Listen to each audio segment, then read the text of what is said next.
भारतीय नौसेना के संदर्भ में आईएनएस अंजदीप को 27 फरवरी 2026 को चेन्नई बंदरगाह पे नौसेना में शामिल किया गया।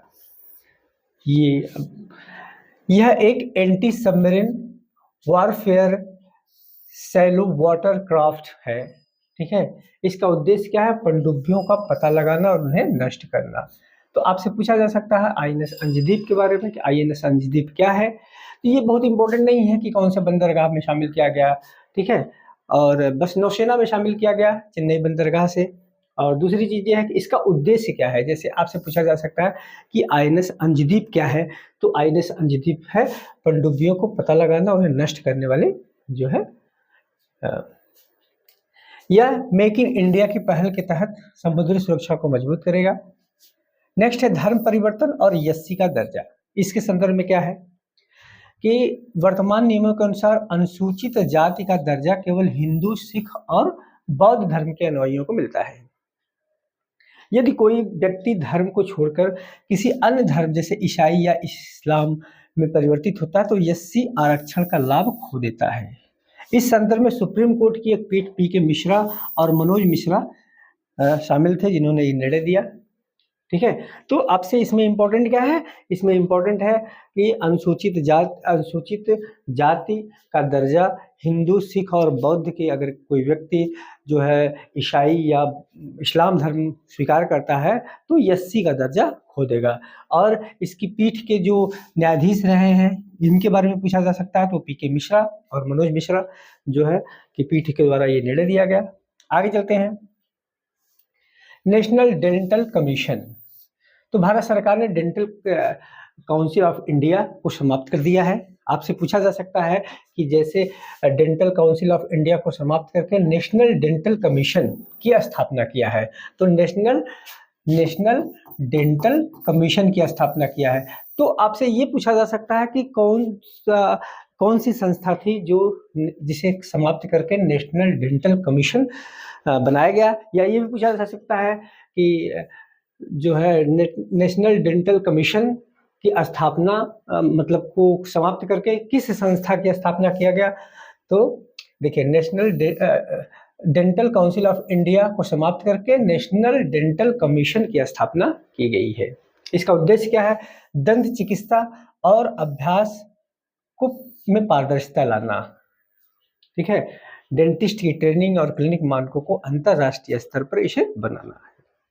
तो आपसे पूछा क्या जाएगा कि डेंटल काउंसिल ऑफ इंडिया को समाप्त करके नेशनल डेंटल कमीशन की नियुक्ति की गई है। और इसके पहले 2020 में जो है नेशनल मेडिकल कमीशन की स्थापना की गई थी, वह मेडिकल काउंसिल ऑफ इंडिया को समाप्त करके 2020 में। तो ये भी इंपॉर्टेंट है, ये भी पूछा जा सकता है। नेक्स्ट है कालिंजर किला राष्ट्रीय भू विरासत स्थल घोषित किया गया है। तो कालिंजर किले के पहाड़ी क्षेत्र को नेशनल जियो हेरिटेज साइट घोषित किया गया है। ये इंपॉर्टेंट है, परीक्षा के दृष्टिकोण से काफी महत्वपूर्ण है, इसका आप नोट कर लीजिए। ठीक है, अब तक भारत कुल 70 स्थल ऐसे हैं जिसे भू विरासत स्थल घोषित किया जा चुका है, और इस वर्ष जो मार्च माह में है तो कालिंजर का किला है जिसे जो है राष्ट्रीय भू विरासत स्थल घोषित किया गया है। किसके द्वारा घोषित किया जाता है? ये भारतीय भू वैज्ञानिक सर्वेक्षण के द्वारा। भारतीय भू वैज्ञानिक सर्वेक्षण की स्थापना कब हुई है? ये 1891 में की गई है। आगे चलते हैं, चीता प्रोजेक्ट।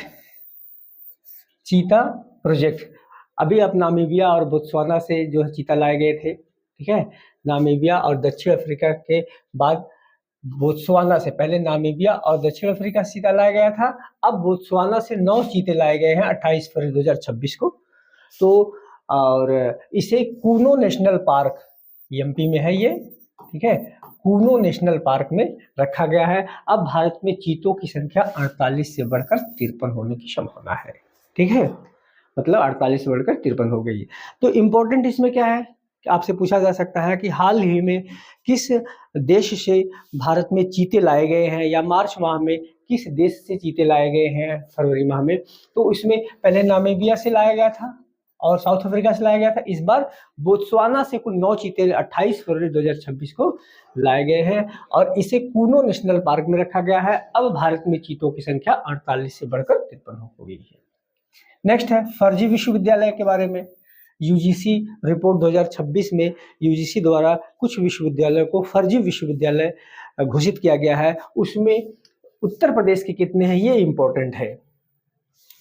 इस बार कुल 32 विश्वविद्यालय इसमें शामिल हैं, जिसमें से 12 विश्वविद्यालय दिल्ली तथा 3 उत्तर प्रदेश में स्थित है।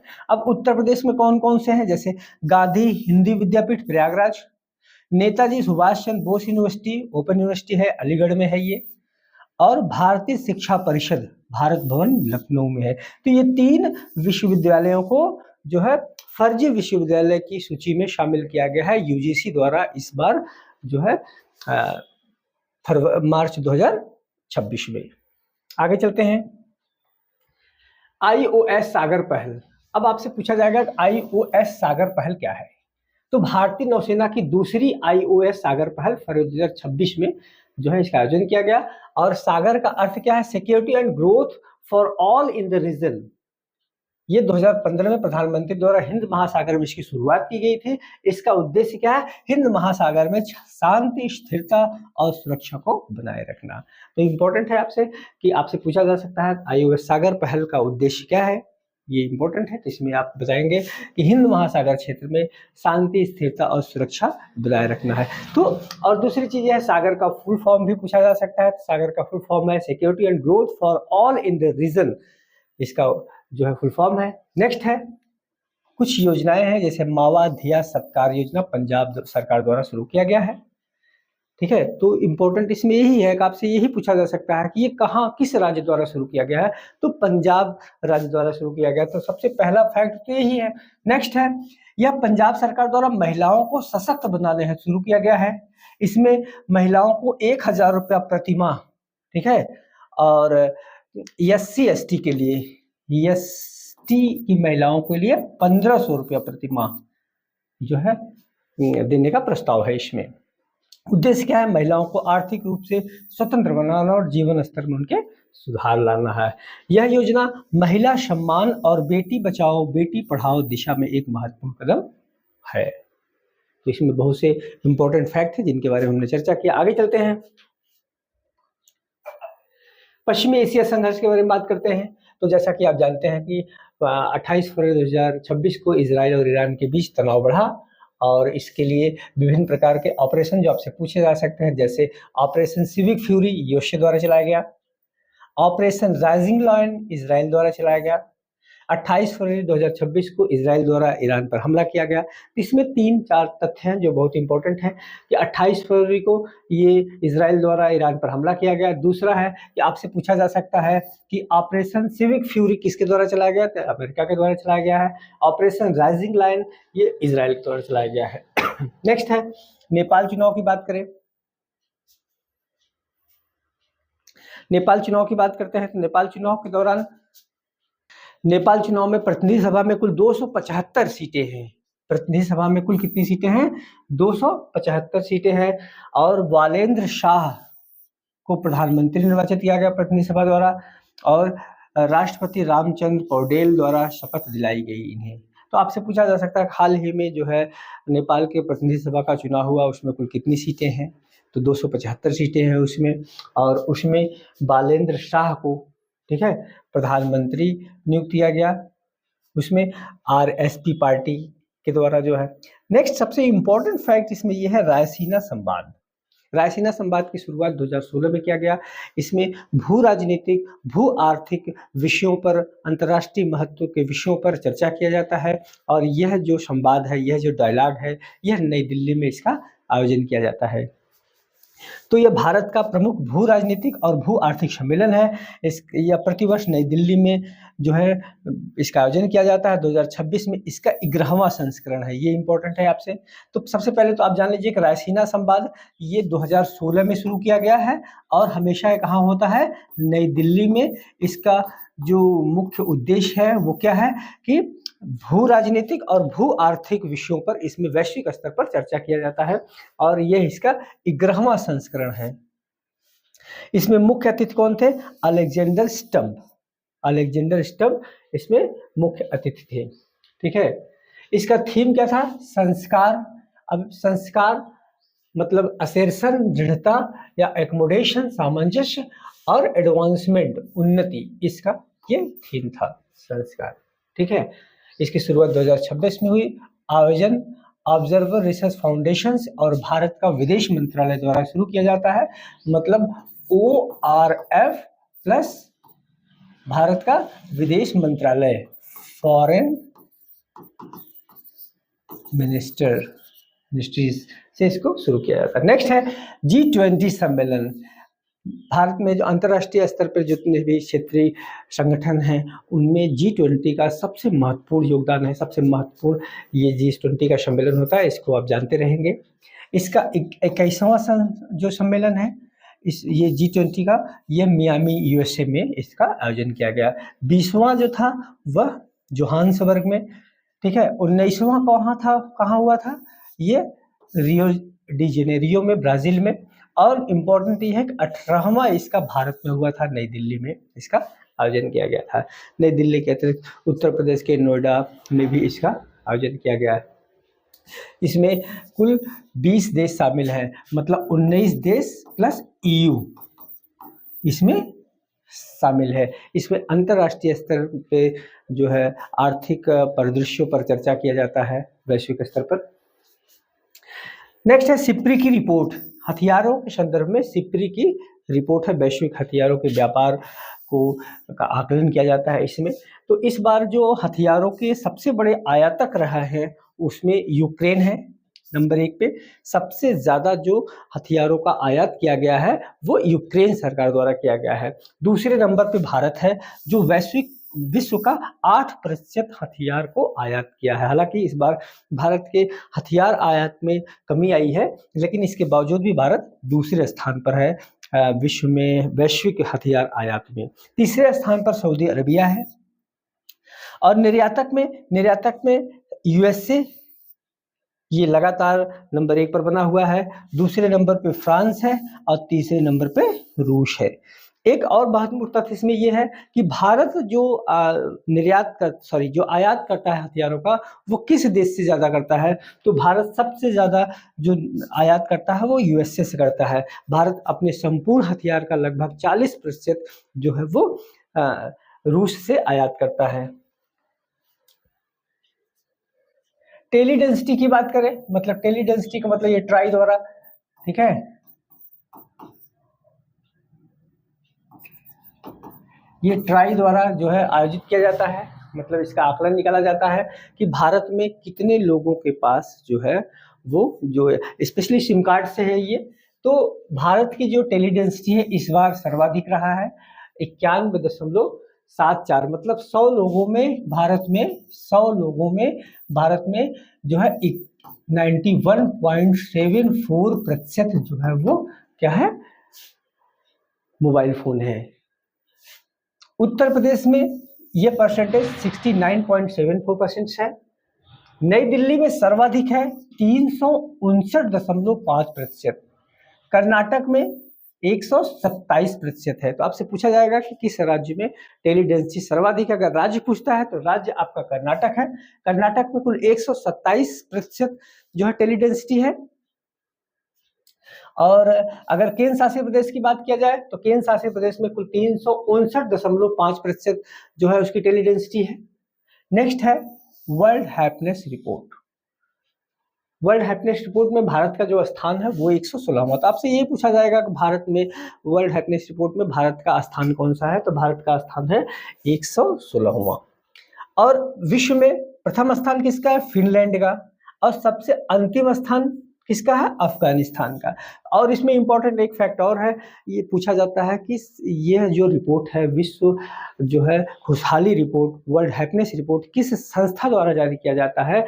तो यूनाइटेड नेशन, संयुक्त राष्ट्र संघ की एक संस्था है सस्टेनेबल डेवलपमेंट सॉल्यूशन नेटवर्क के द्वारा यह जारी किया जाता है प्रतिवर्ष। और लगातार फिनलैंड 10 वर्षों से प्रथम स्थान पर ही है इसमें। ठीक है। और भारत का स्थान क्या है, 116वां। तो इम्पोर्टेंट सबसे ज़्यादा तो यही है कि किस देश का, मतलब भारत की जो रैंकिंग है वो कौन सी है, तो 116वां है। और फिनलैंड तो 10 वर्षों से लगातार प्रथम स्थान पर है, तो हो सकता है कि ये भी पूछा जाए। और अगर बहुत ही डिफिकल्ट क्वेश्चन बनाता है तो इसमें आपसे पूछा जा सकता है कि कौन सी संस्था द्वारा इसको जारी किया जाता है, तो संयुक्त राष्ट्र सतत विकास जो है सॉल्यूशन नेटवर्क द्वारा इसे जारी किया जाता है। आगे चलते हैं। राज्यों का राजकोषीय आकलन, नीति आयोग द्वारा राज्यों का राजकोषीय आकलन प्रतिवर्ष जारी किया जाता है। 2015 से इसे प्रतिवर्ष जारी किया जा रहा है। तो इसमें पूछा जाता है कि मतलब कई श्रेणियां होती हैं, और किस श्रेणी में, जैसे सबसे जो प्रमुख श्रेणी होती है, सबसे बड़ी श्रेणी जो होती है वो अचीवर्स की होती है। तो अचीवर में इस बार कौन सा राज्य है, उड़ीसा। उड़ीसा अचीवर में प्रथम स्थान पर है। फ्रंट रनर में कौन सा है, महाराष्ट्र है प्रथम स्थान पर। परफॉर्मर में एमपी है, और एस्पिरेंट्स में केरल है। तो आपसे पूछा गया था स्पेशली, या अक्सर जो पूछा गया है अचीवर के बारे में पूछा गया है, तो अचीवर में जो है वो उड़ीसा का स्थान है, प्रथम स्थान पर है। अब नेक्स्ट है नारियल उत्पादन। नारियल उत्पादन 2026 के संदर्भ में, तो ये इसलिए महत्वपूर्ण है क्योंकि इसमें भारत प्रथम स्थान पर आया हुआ है। तो भारत का स्थान विश्व में कौन सा है, प्रथम स्थान पर। इसके पहले कौन सा देश था, इंडोनेशिया था। इस बार 2026 में नारियल उत्पादन में वैश्विक स्तर पर भारत का प्रथम स्थान पर है। दूसरे नंबर पर इंडोनेशिया, तीसरे नंबर पर फिलीपींस है। भारत विश्व का कुल 30.7% 30.7% नारियल अकेले उत्पादित करता है।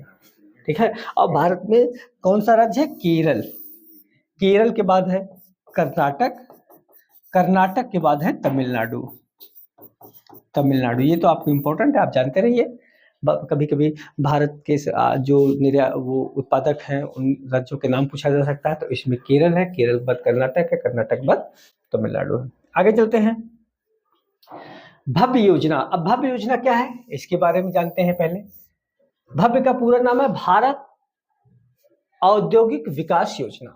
आपसे ये भी पूछा जा सकता है कि भव्य योजना का संदर्भ किससे है, तो भव्य योजना का संदर्भ है औद्योगिक विकास से। ठीक है। इसका उद्देश्य क्या है, भारत में मैन्युफैक्चरिंग और उद्योगों को बढ़ावा देना, बुनियादी ढांचों में सुधार करना, उद्योगों को वित्तीय सहायता देना। तो ये भव्य योजना 2026 में भारत सरकार द्वारा चलाई गई है। तो आपसे जो पूछा जा सकता है कि मेक इन इंडिया के तहत भव्य योजना का जो उद्देश्य है वो भारत में औद्योगिक विकास को बढ़ावा देने के लिए बनाया गया है।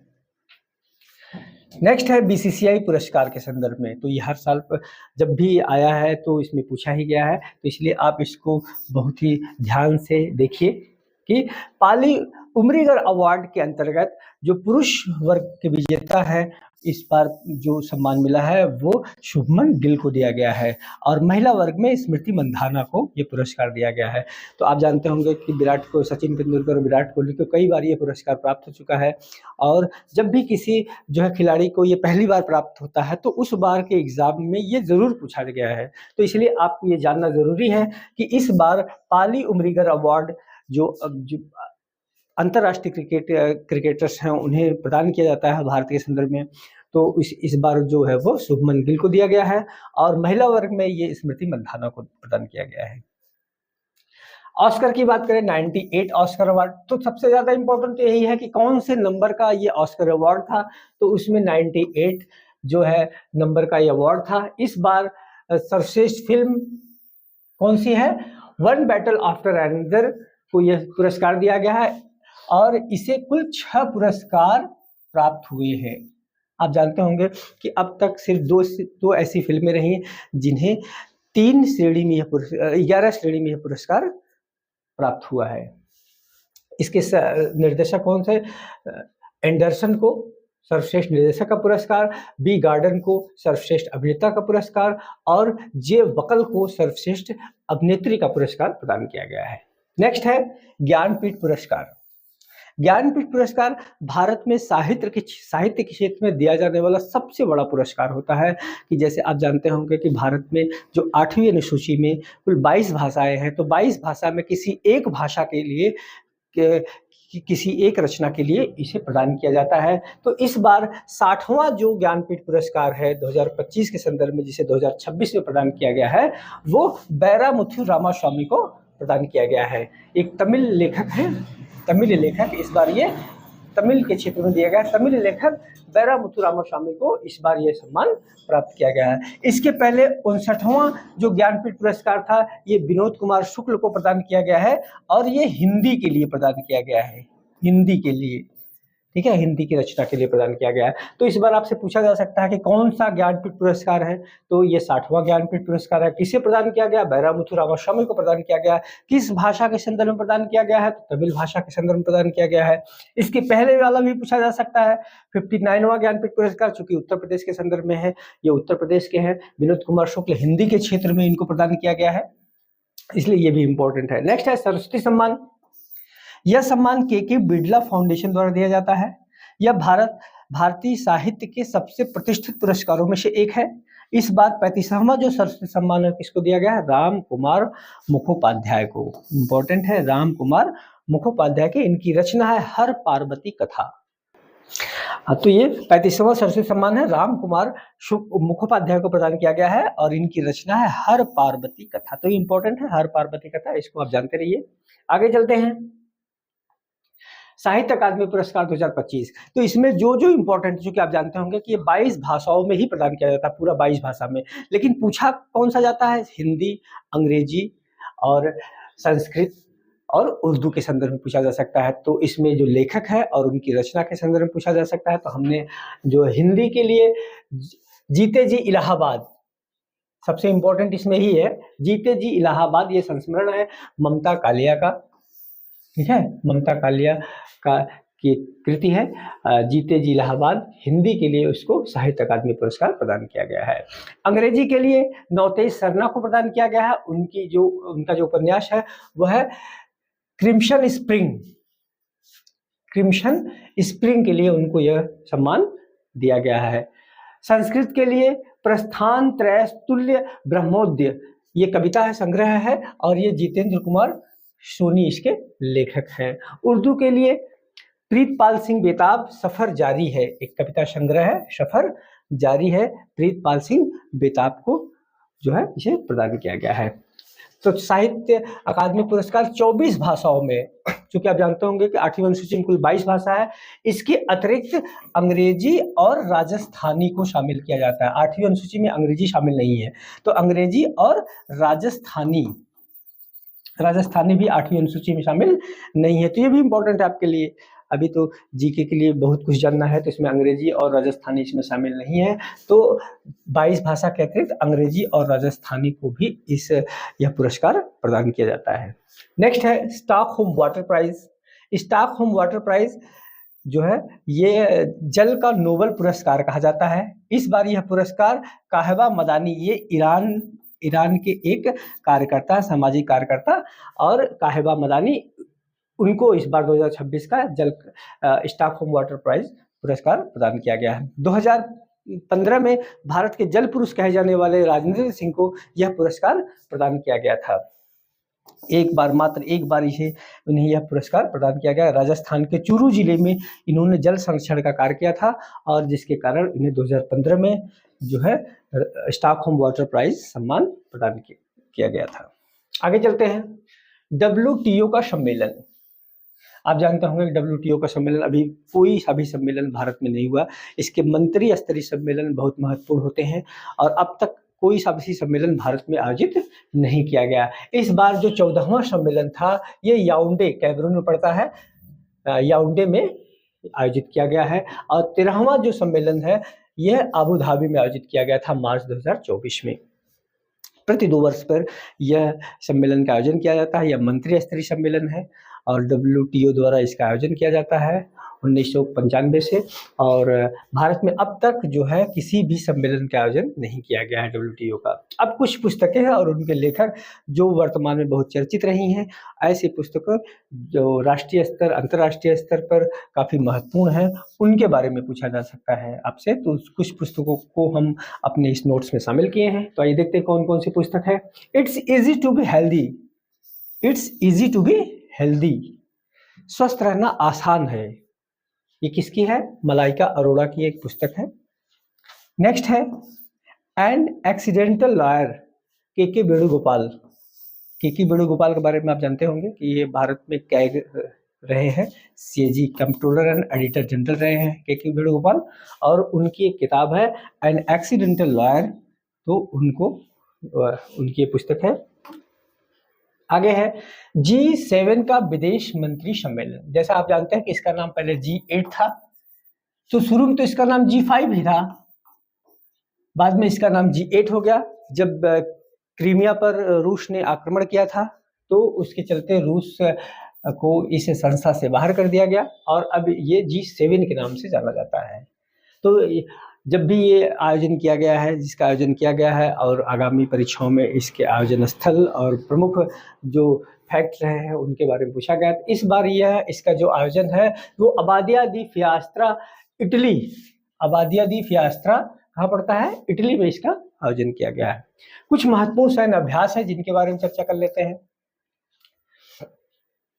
स्ट्रीट फास्ट डिफेंडर डार्क 2026, ये नाटो का सैन्य अभ्यास है। इसका आयोजन इस बार कहाँ किया गया? जर्मनी में। ऑपरेशन ऊर्जा सुरक्षा, ये भारत सरकार के द्वारा किया गया। जब इजराइल, अमेरिका, ईरान में संघर्ष हो रहे थे तो किस तरीके से भारत ने अपने जो गैस के टैंकर्स हैं उनको भारत मंगवाया था, तो उसके लिए जो ऑपरेशन चलाया गया था उसका नाम था ऑपरेशन ऊर्जा सुरक्षा। हॉर्मुज जमरूमत से भारत के टैंकरों को किस प्रकार सुरक्षित निकाला गया था, तो उसके संदर्भ में यह ऑपरेशन चलाया गया था, ऑपरेशन ऊर्जा सुरक्षा। तो आपकी परीक्षा के दृष्टिकोण से काफी महत्वपूर्ण हो सकता है।